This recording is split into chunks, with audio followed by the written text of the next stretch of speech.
I'm going to repeat it again and again. 42. 42. Did you know that that's the meaning of life?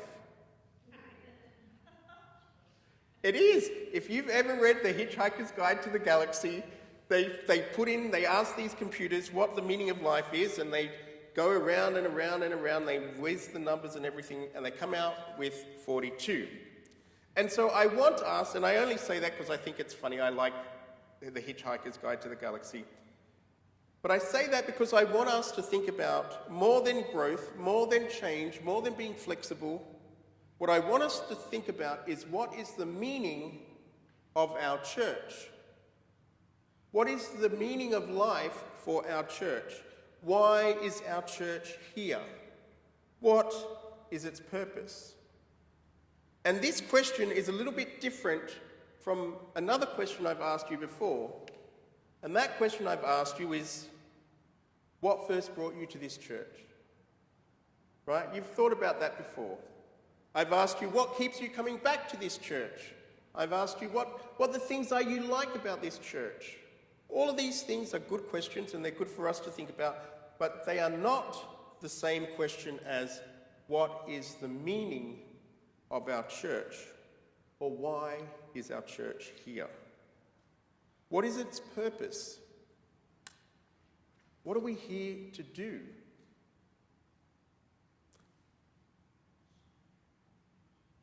Now, I don't know if there is an easy answer to that.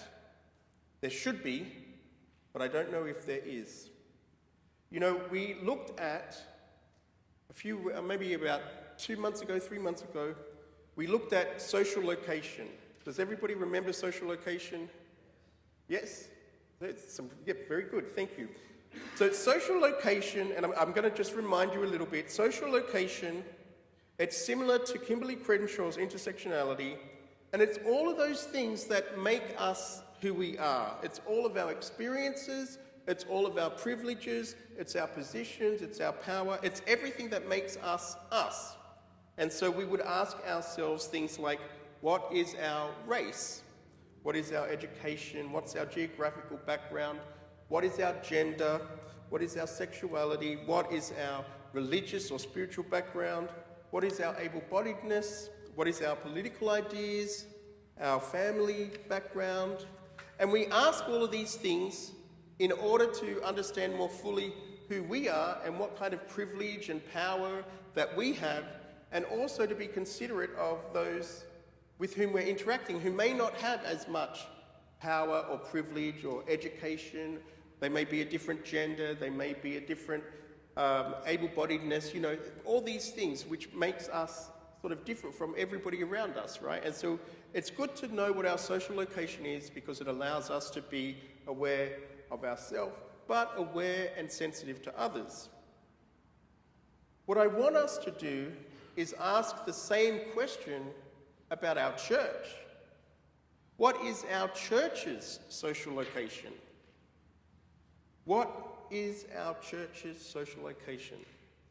So think about that for a minute in light of the questions that I just asked. The questions would be a little bit different, but they would be things like, how long have we been around? How long has this church been here? Especially in our town, which is really a relatively young town, right? It's Anchorage has only been around for 100 or something years, right? Alaska's 50 years, give or take.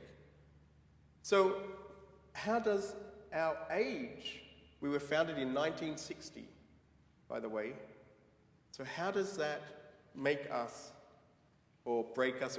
How does that shape who we are? Where are we located in this town? And this may seem like a little bit boring, but these are really important questions to ask and to keep in mind. Where are we located? What is the significance of our location? What is our building like? Is it, it looks pretty good? Yeah. But that might belie the fact that it costs a lot of money to upkeep and even just to get the lights changed require all of this scaffolding and all of that kind of stuff. Is our building, are we recognizable in our community? One of the things that I love to say to people is when I'm talking to somebody new and they say, oh, you're a minister, and what church are you the pastor of? I say, oh, you know our church, you know my church. It's the one on the corner of Northern Lights and Lake Otis, behind the school there next to King Tech. It's the one with the big pointy thing. And they, as soon as I say the big pointy thing, they know. They know what church is ours. How does our community perceive us? What does our community think about us? So they see us, they know that we're here, they know where we're located, they don't know our name, and they don't know much about what we do. Maybe, maybe not, What is our relationship like with our community? And by our community, I'm talking about out there. Even just this little community here, College Gate, Airport Heights, UMed District, we have a big building that has a presence, but does the work that we do have a presence? What are the needs of our community, and are we meeting those needs? Are we doing anything to meet the needs of our community? The community out there is called the public square. Now, I'm using all of these words because I'm actually doing an assignment right now. And this is my final presentation. I'm going to give them this sermon. And one of the things that we're talking about is public square. How do we take our ministry, and how do we as leaders, whether it be leaders of churches or leaders in our community or leaders in our families or our homes, our schools, our workplaces, how do we take what we have here in this church out into the public square? And I want to challenge us that we need to remember why we were here in 1960. Why people gathered in 1960 in Anchorage, Alaska. Why did they meet in one building and then another building until they found this spot? Why did they go from 12 or 13 people the first Sunday to over 100 people within just 1 year? Within just 1 year, they were having 2 Easter Sunday services. What was it that they had? What was it that got them excited to go out into the public square and tell their friends so passionately, so heartfeltly, that their friends came with them? What did they have? See, I want to, as an individual and as a minister, I want to be a transformational leader. And a transformational leader is somebody or something that leaves creativity everywhere they go.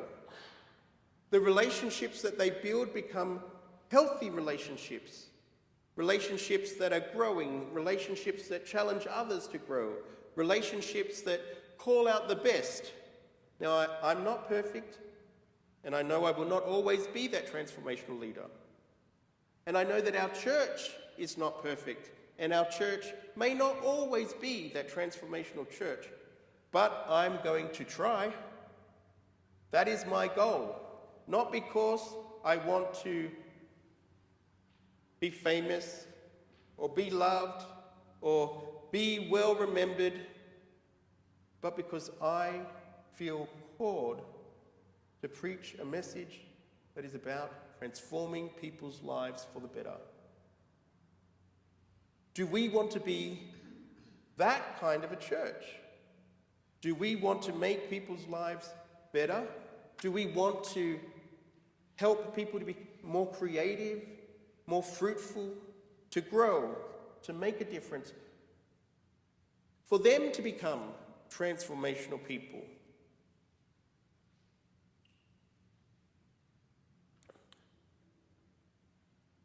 Why do we need transformational leadership? Why do we need to be a transformational church? Do we need to be a transformational church?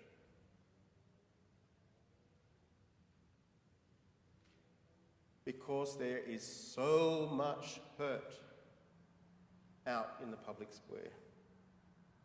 There is so much anger, there's hatred, there's division, there's violence, there's war, there's exploitation and trafficking of people, there's homelessness, there's hunger. And as we go into this time, this Christmas, and as we celebrate on this second Sunday of Advent, the idea of peace, perhaps there's not so much peace out there. But we can bring that peace.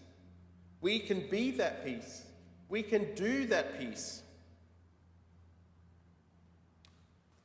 Church, this church has perhaps become a little too comfortable. And I'm not talking about the pews, right? But I'm talking about we've gotten into these comfy ways that we do, things that we do. We need to remember that life is not so comfortable for folks outside. See, people don't want to hear about how warm and cozy our church is. They don't want to hear wonderful music, as wonderful as our music is. That's not bringing people to the church. They're not even interested in very, very good sermons delivered by very good-looking Australian ministers. Thank you. But they're not. Otherwise they'd be here, right? We'd be packed to the rafters. They're not interested in any of that. They're interested in, I believe, peace, real peace. They're interested in their needs being met right where they are, right there, right now. You know, I've just finished reading a book, and it's called Harnessing the Power of Tension. And it talks about tension as being a good thing, and that it really depends on how you manage tension, right?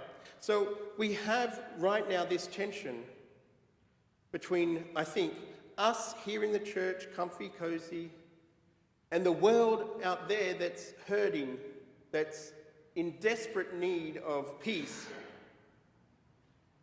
And that brings a tension. It brings a tension that makes us uncomfortable. Maybe we feel a little bit of guilt.